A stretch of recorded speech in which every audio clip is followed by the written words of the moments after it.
우리가 수요일 레위기서를 마치고 나서 이어서 히브리서를 함께 하고 있는 것은 이 히브리서는 신약의 구약이다라는 그러한 이야기를 할 정도로 구약 성경에 구약에서 하나님이 율례와 규례 그리고 계명으로 말씀하신 것들을 잘 해석해 놓고 설명해 놓고 있기 때문입니다.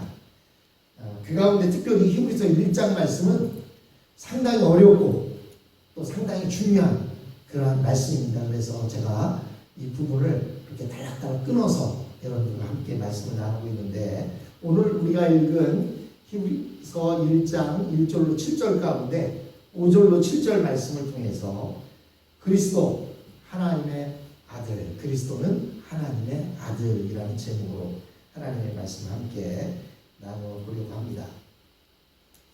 좀 전에 말씀드린 대로 히브리서는 구약을 설명하고 있다, 이렇게 말씀드렸습니다. 뿐만 아니라 구약의 여러 말씀을 인용해서 이렇게 설명하고 있습니다. 특별히 히브리서에서 맨 먼저 나오는 구약을 인용한 말씀이 오늘 우리가 읽은 본문 5절에 등장하고 있습니다. 첫 번째 인용한 말씀은 뭐냐면, 너는 내 아들이라 오늘 내가 너를 낳았다. 5절에 보시면 그렇게 되어 있죠. 하나님께서 어느 때 천사 중 누구에게 너는 내 아들이라 오늘 내가 너를 낳았다라고 하셨으며, 또다시 두 번째 말씀이 나오는데 나는 그에게 아버지가 되고 그는 내게 아들이 되리라 하셨느냐. 히브리서 기자가 이 말씀을 하는 이유가 무엇일까요? 많은 사람들이 생각할 때에 예수님은 인간의 모습을 입고 태어났기 때문에 예수님은 천사보다 못한 존재다 라고 생각하고 있었던 것 같습니다. 뿐만 아니라 많은 사람들이 천사들은 영의 존재이다 보니까 천사들은 숭배하고 우러러보면서 정작 하나님의 아들 예수 그리스도에 대해서는 무시하려고 하고 그를 잘 인정하지 않으려고 하는 그러한 모습들이 있었던 것 같습니다. 그래서 하나님께서 어느 때 천사 중 누구에게, 성경에 우리가 잘 알고 있는 천사 세 천사가 있다고 그랬죠? 천사장 누가 있어요? 예? 천사장 누가 있어요? 예, 미가엘이 있죠. 그리고 소식을 전하는 천사가 있죠. 예, 가브리엘이라는 천사가 있습니다. 그리고 타락한 천사가 있어요. 타락한 천사 루시퍼, 예, 사탄이라고 이야기하는 루시퍼. 이 세 명의 천사만 있는 게 아닙니다. 많은 천사들이 있는데 하나님께서 어느 때 천사 중 누구에게, 그래도 가장 이름 있는 천사, 예, 미카엘이라든지 가브리엘이라든지 루시퍼에게 너는 내 아들이라 오늘날 내가 너를 낳았다 하셨으며, 또다시 그 천사들에게 나는 그에게 아버지가 되고 그는 내게 아들이 되리라 라고 말씀하셨느냐라고 묻고 있습니다. 여러분, 성경에 보시면 지금 이 말씀한 두 구절이 성경에 나오는데, 너는 내 아들이라 오늘 내가 너를 낳았다라는 말씀이 시편 2편 7절에 등장합니다.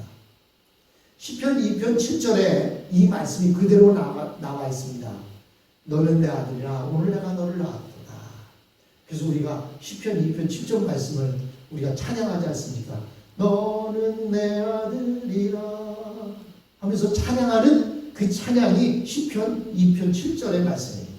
그리고 이어서 나는 그에게 아버지가 되고 그는 내게 아들이 되리라 라는 말씀은 어디에 나오냐면 사무엘하 에 등장하는데, 사무엘하 7장 14절에 보면 다윗이 마음에 감동이 되었습니다. 그리고 다윗성, 시온성을 다윗성으로 만들어 놓고 자기가 안락한 곳에 딱 들어가 보니까 마음에 어떤 마음이 들어요? 나를 왕으로 세워주시고 지금까지 이 이스라엘을 인도하신 하나님은 아직도 저 천막 가운데, 아직도 저 비루한 곳에 계시는데 나만 이런 궁궐에서 살 수가 있겠느냐. 그래서 그의 마음 가운데 하나님의 성전을 짓고 싶은 마음이 있었습니다. 그래서 그 이야기를 나단 선지자가 왔을 때 나단 선지자에게 이야기합니다. 내가 하나님의 성전을 짓고 싶습니다. 근데 그때 하나님께서 나단 선지자에게 말씀하시기를 뭐라고 말씀하시요? 네, 그 마음은 알겠지만 너는 왕이 되기까지 너무나 많은 피를 흘렸다. 그러므로 너가 이 하나님의 성전을 짓는 것은 허락하지 않지만 네 아들 대해서 그것을 짓도록 하겠다 말씀하시면서 그때 이야기하기를 뭐라고 말씀하시죠? 나는 그에게 아버지가 되고 그는 내게 아들이 되리라 라는 말씀을 사무엘하 7장 14절에 말씀하고 있습니다. 즉 이 말씀을 하시는 것은 예수님은 천사와 동격인 분이 아니다라는 것을 말씀하고 있습니다. 천사는 우리와 같은 피조물입니다. 피조물이라는 얘기가 무슨 뜻이죠? 이게 한문이라서 좀 어려운데 피조물이라는 것은 누군가가 만들었다는 거예요. 누군가가 만드는 존재, 그게 피조물입니다. 사람도 누군가가 만들었어요. 천사도 누군가가 만들었어요. 그러면 피조물의 반대는 뭘까요? 피조물의 반대는 창조자입니다. 만든 사람이죠. 만든 것이 있다면 그것을 만든 존재가 있을 거 아니에요. 그것을 보고 창조자, 창조주라고 말하는 것입니다. 즉 하나님은 창조자세요. 그래서 하나님은 뭐라고 말씀하시냐면 하나님이 누구십니까? 물으면 뭐라고 말할까요? 모세가 물어보니까 예수님이 뭐라고 여호와 하나님이 모세에게 뭐라고 말씀하셔요? 나는 스스로 있는 자다. 누군가가 만든 것이 아니라 나는 스스로 있는 자다. 즉 삼위일체 하나님은 스스로 있는 자이시고 그 나머지 모든 세계의 모든 것들은 피조물입니다. 천사는 우리처럼 몸은 없는 영적인 존재입니다. 몸이 없는 영적인 존재. 우리는 어떤 존재예요? 몸과 영과 혼을 가지고 있는 존재예요. 동물들은 어떤 존재예요? 동물들은 몸과 혼을 가지고 있는 존재이지만 영을 가지고 있지 않는 존재입니다. 무슨 말씀인지 아시겠죠? 하나님은 스스로 있는 자시고 창조자시고 피조물 중에는 영만 있는 피조물이 있어요. 그 피조물이 누구냐면 타락한 천사의 그 사탄의 무리들도 있고 천사의 무리들이 있습니다. 그리고 영혼육을 가지고 있는 존재가 있는데 그 영혼육을 가지고 있는 존재가 사람입니다.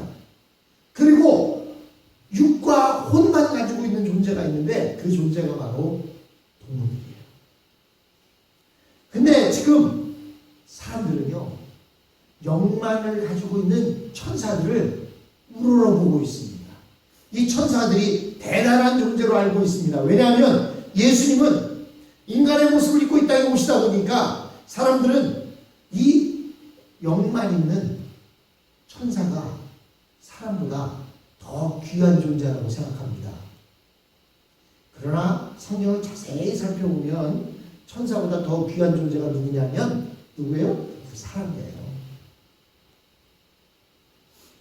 그리고 천사는 아무리 그들이 잘나고 뛰어나도 지금 말씀하신 대로 너는 내 아들이라 오늘 내가 너를 낳았다고 하는 이야기를 들을 수 없는 존재들입니다. 그리고 나는 그에게 아버지가 되고 그는 내게 아들이 되리라는 말을 들을 수 없는 존재들입니다. 사람은 어떤 사람들이에요? 사람은요 예수 그리스도를 믿고 내가 죄인임을 고백하면 우리는 어떤 존재가 돼요? 하나님의 아들, 하나님의 딸이 되는 존재입니다. 신약시대에 예수 그리스도께서 이 땅에 오셨을 때 천사와 비교할 수도 없는 그런 강력한 성령의 역사가 있음으로 인해서 천사의 일들이 서서히 줄어들게 됩니다. 성경에 나타난 천사의 임무는 크게 이 땅에서의 임무는 두 가지입니다. 하늘에서의 임무는 수종드는 인물들입니다. 하나님을 수종드는 임무이지만 이 땅에서의 임무는 두 가지 임무가 있어요. 첫 번째 임무가 뭐라고요? 자, 저기 한번 자막을 보세요. 첫 번째 임무, 전달자의 임무가 있습니다. 사실 우리가 1절에 읽었듯이 옛적의 선지자를 통하여 여러 부분과 여러 모양으로 우리 조상들에게 말씀하신 하나님이 선지자를 통해서 말씀을 하셨지만 그래도 그것이 정확하게 잘 전달이 되지 않을 때 그때 하나님께서는 천사를 직접 보내셔서 천사를 통해서 그 하나님의 메시지를 전달하게 하셨습니다. 그래서 천사의 역할은 아까 좋은 소식을 전하는 가브리엘 천사같이 그런 역할을 하는 사람이 있습니다. 존재가 있습니다. 그리고 두 번째로는 아주 중요한 역할 가운데 하나는 심판하는 수단으로서의 천사의 임무가 있습니다. 소돔과 고모라 성을 멸망시킬 때 누가 왔죠? 천사가 왔습니다. 또 아수르의 군대 18만 5천 명이 이스라엘을 치러 왔다가 거기서 떼죽음을 당했을 때 천사가 왔습니다. 이것은 오늘날에도 존재하는 일들입니다. 그래서 많은 성경학자들은 이야기할 때 많은 사람이 죽는 대형 사고가 일어날 때 우리의 눈에 보이지는 않지만 천사가 그런 일에 입회를 하고 있다라고 이렇게 말합니다. 왜냐하면 본문 7절에 보시면 뭐라고 얘기하고 있습니까? 또 천사들에 관하여는 그는 그의 천사들을 바람으로 그의 사역자들을 불꽃으로 삼으시느니라. 그는 누구냐면 바로 예수님은 천사들을 바람으로 그의 사역자들을 불꽃으로 삼으신다. 그래서 이 세상에 여러 가지 대형 사고나 여러 가지 문제들이 일어날 때는 하나님께서 천사들을 통해서 그 심판의 수단으로 사용하고 있다라고 말합니다. 그런데 이 신약시대에 와서는 전달자의 역할은 사실 거의 사라졌다고 보는 게 맞습니다. 왜냐하면 구약시대에는 기록된 말씀이 없었습니다. 그런데 신약시대에는 이미 기록된 말씀도 있고 하나님이신 예수님이 인간의 모습을 입고 직접 이 땅에 오셔서 하나님의 말씀을 선포된 말씀이 성경책에 기록되어 있기 때문에 이제는 전달자의 역할은 미미해졌고 심판의 수단으로서의 역할은 아직도 감당하고 있다라고 이렇게 이야기합니다. 근데 왜 많은 사람들이 천사들은 그 영적인 존재인 천사들은 우러러보면서 예수님에 대해서는 그렇게 낮추려고 했을까요? 그것은 예수님께서 너무나도 우리와 똑같은 인간이 되셨기 때문에 아무도 그 예수님을 하나님의 아들로 인정하려고 하지 않았습니다. 그때 하나님께서 친히 그리스도를 자신의 아들로 인정하셨습니다. 마태복음 3장 17절에 보면 하늘에서 음성이 있어서 뭐라고 말씀하십니까? 이는 내 사랑하는 아들이요 내 기뻐하는 자라.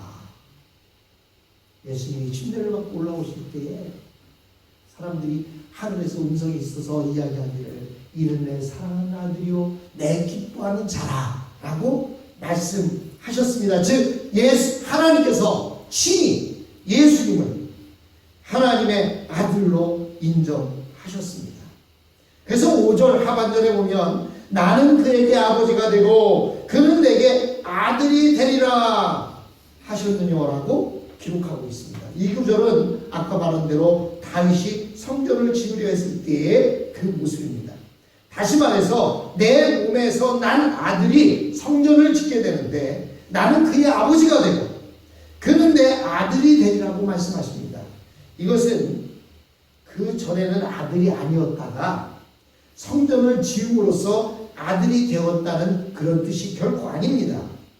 그가 비천한 육신의 몸으로 왔지만 여전히 내 아들이며 나의 뜻을 이루기 위해 죽었을 때 그 죽음이 그냥 죽는 것이 아니라 내 뜻에 따라서 나와의 약속에 따라서 죽은 것이기 때문에 내 아들을 책임질 수밖에 없다라는 그런 뜻을 가지고 있습니다. 이것을 볼 때 히브리서 저자는 하나님의 아들의 역할을 가장 잘 알 수 있는 것이 바로 이 다윗의 고백과 다윗의 통치라고 보았던 것입니다. 어떻게 아무 잘못도 없는 다윗이나 다윗의 후손이 하나님의 이스라엘의 왕이 될 수 있었을까요?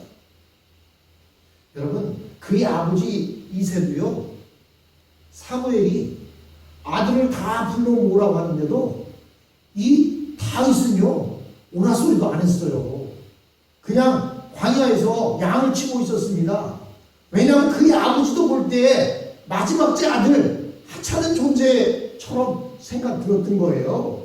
그런데 이렇게 아무 자격이 없는 다윗이나 그의 후손들이 이스라엘 왕이 어떻게 될 수 있었을까요? 그들이 돈이 많았던 것도 아니고 힘이 셌던 것도 아니고 혈통이 좋았던 것도 아니고 또 정치적 세력을 가진 것도 아닌데 어떻게 왕이 되어서 이스라엘을 다스릴 수 있었을까요?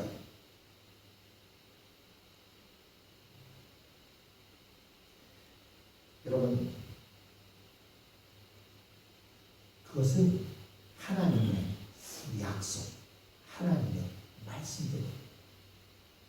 여러분, 우리가 아무리 노력해도 안 되는 일들이 있어요. 또 우리 생각으로는 잘 될 것 같지요. 그런데 안 되는 게 있다고. 다윗은 하나님의 약속의 말씀으로 이스라엘의 왕이 되었고 그들의 후손들이 자사손손 왕이 되었고 또한 그 약속으로 다윗의 후손 가운데 예수님이 태어나게 되셨던 것입니다. 그런데요, 이 이스라엘을 다스리는 자는 다윗이 아니라 바로 예수님이셨던 것입니다. 그리스도이셨던 것입니다. 다윗은 그냥 그리스도의 대리자에 불과했습니다. 예수님도 마찬가지였습니다. 예수님도 유명한 것도 아니고 정치적인 세력을 가지고 있는 것도 아니고 또한 그들이 사는 지역이 아주 훌륭한 그런 지역도 아니었습니다. 그런데 어떻게 우리의 왕이 될 수 있을까요? 그것이 바로 하나님의 약속이고 하나님의 능력입니다. 솔로몬은 다윗보다 훨씬 어리고 신앙도 부족한데 어떻게 성전을 지을 수 있었습니까? 그리고 솔로몬이 지은 성전이 어떻게 하나님의 참된 성전이라고 장담할 수 있었습니까? 그것은 솔로몬의 성전이 전부가 아니고 그리스도가 오셔서 단번에 자신을 제물로 하나님께 바치는 것을 믿고 전제로 하기 때문에 그것이 성전이 될 수 있었던 것입니다. 똑같은 건물을 지었는데 어떤 것은 하나님의 성전이라고 하고 어떤 것은 성전이라고 말하지 않지 않습니까? 왜 그렇습니까? 하나님의 약속의 말씀이 있을 때 바로 성전이 되어지는 것입니다. 그래서 결국 예수님께서 세상에 다시 오실 때 온 세상은 그에게 경배하고 기뻐하면서 맞이하게 될 것입니다. 자, 여러분 6절에 보십시오. 또 그가 맏아들을 이끌어 세상이 다시 오게 하실 때에 하나님의 모든 천사들은 그에게 경배할지어다. 여러분, 마다들이 오셨다. 바로 예수님이 다시 이 땅에 오실 때에 온 세상은 그에게 경배하고 기뻐하면서 맞이하게 될 것입니다. 뿐만 아니라 천사도 그에게 경배할 것입니다. 왜냐하면 모든 피조물은 창조주에게 경배하는 것이기 때문입니다. 여러분, 이미 구약시대에 하나님의 아들이 구원을 다 이루시고 세상에 다시 오실 것을 알고 있었던 것입니다. 사랑하는 성도 여러분, 그리스도 예수는 하나님의 아들이십니다. 인간의 모습을 입고 우리의 죄를 위해서 이 땅에 오셨지만 그리스도 예수는 하나님의 아들이십니다. 천사들은 피조물에 불과합니다. 또한 요즘 우리가 하나님의 말씀을 받을 때 어떤 분들은 꿈에서도 받고 어떤 분은 누가 와서 일러주기도 했다고 하는데 요즘은 하나님의 말씀 속에서 여러분 그 하나님의 말씀을 받으시기 바랍니다. 하나님이 우리에게 다 말씀해 주셨습니다. 그 말씀을 붙잡고 살아가는 저와 여러분이 되었으면 합니다. 같이 기도합니다.